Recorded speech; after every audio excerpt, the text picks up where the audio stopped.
Hey y'all, it's your girl Bush, and I am back at it again with another food edition. How to cook something good on a weeknight when you have to provide some type of decent meal for your family, but the meal needs to roll on over to be a lunch and maybe possibly another dinner, however many times. But during the week, I try to aim for meals that we can end up taking to work or whatever the case may be. Okay?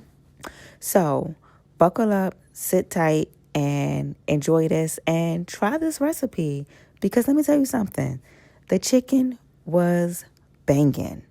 Okay? Now, I know y'all probably looking at these two, like, why she got two chickens? There are two young chickens. I did cut out the back of the chickens. I washed my chicken. Let me be clear. Wash your chicken. Okay? Wash your chicken. It's plenty of videos on YouTube that show you how to wash your chicken if you're a person that does not. Okay? I can't stand cleaning my chicken because when you put your hands on there, they put the little inside stuff in the cavity part. Listen, but when it comes down to it, I do what I need to do in order to be successful with cleaning this chicken. Okay, it's very, very important. Okay, so what the first thing we're going to talk about is we're going to talk about the ingredients, okay?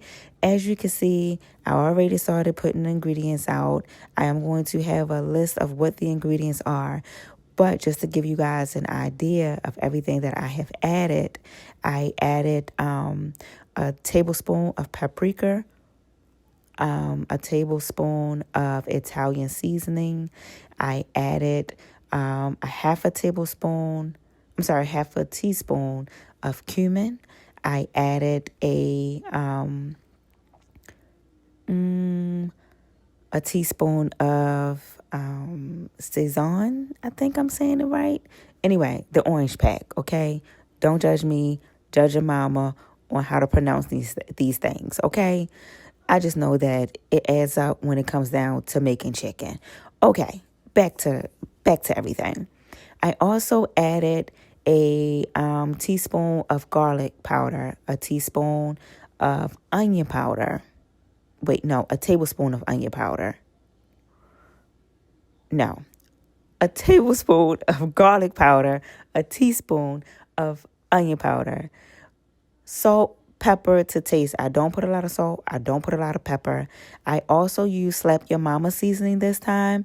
And my family doesn't really like spice. So I did not do a full tablespoon. I did a half a tablespoon. But if you like a little pepper, a little kick, go ahead and do that full tablespoon, okay? Now, I also added, I use a half a stick of butter because I also use butter as well for both of them. As you can see, as I'm talking through all of this, this is just me continue to prep in the background. You are going to see me wash my hands multiple times. I am one of those people. Anytime I touch that chicken, I'm going to go wash my hands before I touch anything else. I plays no games, okay? As you can see, I'm starting to pour everything together. Yes, for both chickens, because I am precise when it comes down to my recipe, I use 2 bowls, okay? If you have to cook for multiple people using multiple chickens, don't nobody want one chicken to taste one way and the other chicken not taste the same. That is like a huge pet peeve for me.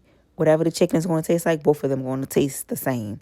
Okay, so buckle up, sit tight.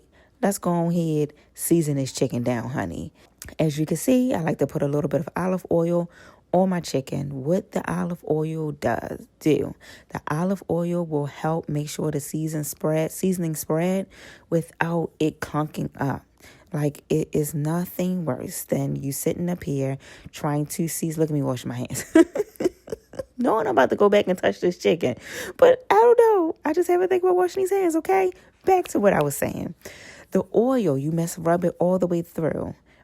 on everything that you plan on seasoning. Flip that bad boy over. Rub-a-dub-dub baby chicken in the tub. I don't know if y'all ever watched. Let me focus. I'm so sorry. Okay. Now make sure that you rubbing that seasoning in. And let me tell you something. Use a lot of seasoning. Yes. Because if you not sneezing, you ain't seasoning. Okay? Rub it all in. Put as much as you need to put on there. Just make sure you cover all areas. Okay? And as you can see, that's exactly what I'm doing. I'm getting in there. I'm doing what I have to do. I am rubbing this chicken down as if I am a massage therapist, honey. I want this chicken to know it is cared for. We love you, chicken, and we appreciate you sacrificing yourself in order to feed us. So we're going to make sure you well seasoned, okay? Get that little massage. Yeah. Look at that. I do want to point out that I also, I did run out of paprika. Okay. I'm going to sit up here and admit that now. So I'm like, okay, what other ways or what can I use in order to make sure that the color looks right? Because the chicken might taste right, but if that chicken looking like it's not cooked, don't nobody want to eat that. But I figured it out. Yeah, you have to get in that chicken, okay? Rub them wings. Rub the legs. Rub in that breast. Now, one of the things that I also like to do when it comes down to putting the seasoning on a chicken, I will break the membrane that's right there with the chicken breast.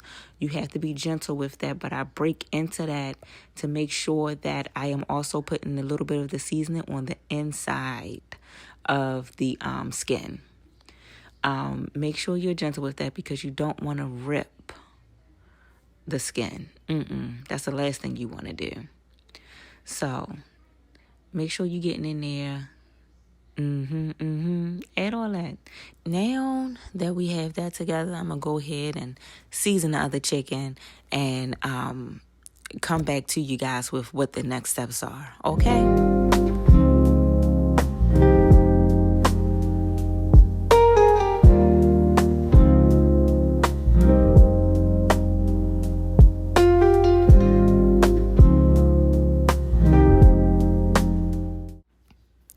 Okay, now that I have both of the chicken seasoned, the next step for me to do is to add butter inside of the chicken. I add it in each area, one on each breast, one on each thigh, or maybe a couple pieces on each breast and a couple pieces on each thigh. I make sure that the butter is room temperature. It helps that way the butter is soft and you can smash it into the chicken. I like to do this because every time I do this, it keeps my chicken juicy. Another thing that I also do to keep the chicken juicy is I will inject it with it's like a Tony's injectable something. I'm going to, if I do another chicken and decide to do another video on chicken, I'll show you exactly what I'm talking about. But that's another way to also keep the chicken moist as well. We're not doing no dry chicken, honey. Every bite will be juicy, okay? All right now. Okay, as I'm doing this, I do want to point out that the thighs also have membranes in them as well, between the skin and the actual meat. So when you're doing that, be very careful because you do not want to break the skin. You see, I did it a little bit on the chicken that's closer to the chicken that's on the left, but it wasn't so bad because, baby, when I say that skin still came out perfect, okay, and that meat was everything. Yes, sir. But yeah, you do want to be gentle when you are doing this process.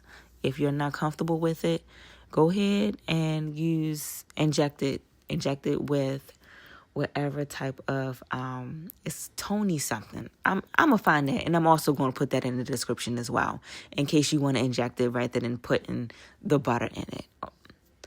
All right, now that we are done with that step, let's move on.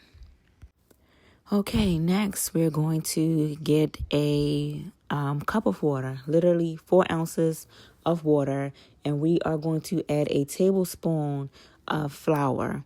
We're going to mix it together just like that. Get all the chunks out as best as possible. Mix that thing up.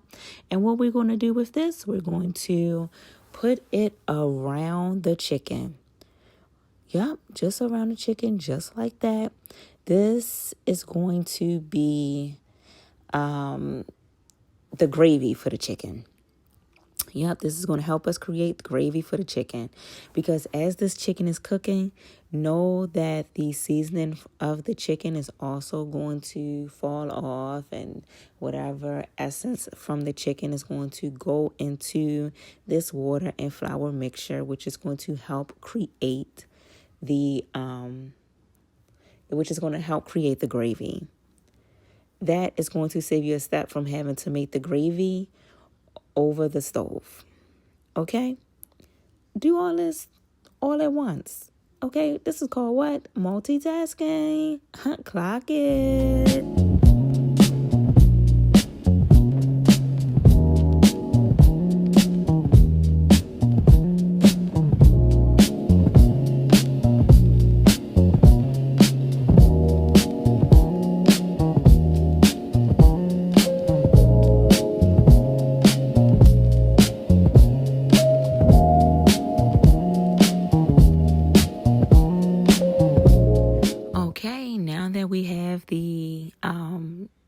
Things together for the gravy to be great.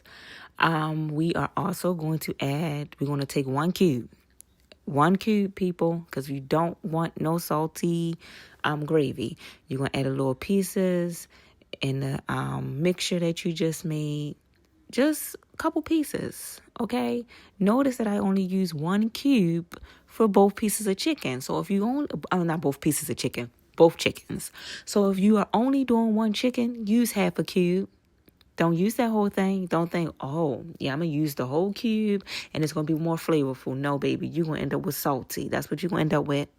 Okay? We don't want salty. Don't nobody want no salty food. All right? Okay. Now, once you're done that, the next thing we're going to do, we're going to add some onions. Yes, we are. I personally like to use either a red onion or a sweet onion. I don't know what it is. I think it's because it's the sweetness of the red onion or the sweet onion that just makes the dish taste better. But use whatever type of onion you like, whether it's yellow or not. But if you're going to be like your girl right here, pull out that red onion, honey. I don't know why people don't use red onion all the time. I swear it's the best. Sweet onion, Vidalian onion, listen, that's second. That red onion, I'm going to hit it every time.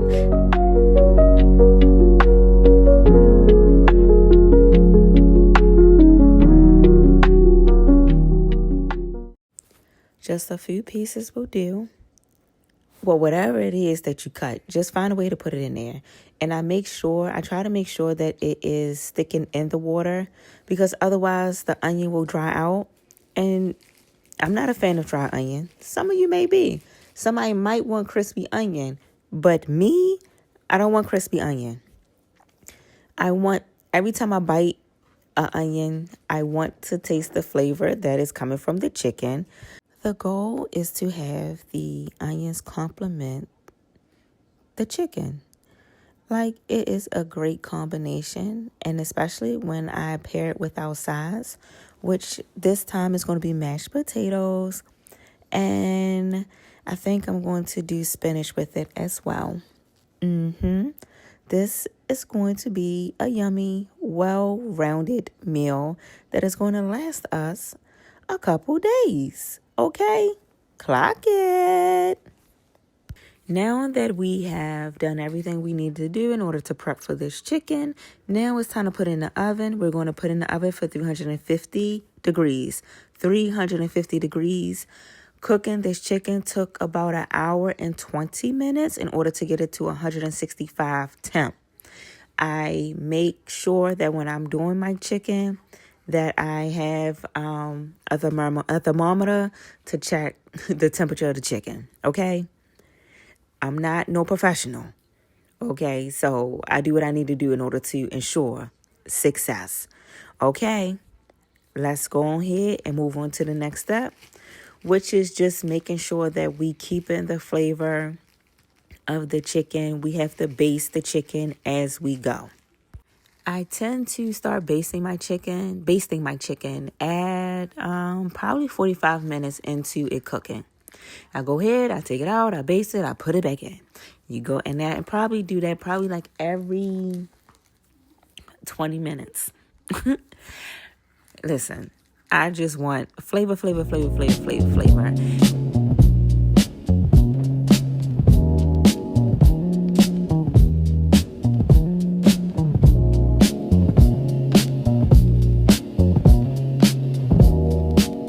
As you can see, the end result speaks for itself. If you made it to the end of this video, I truly appreciate you.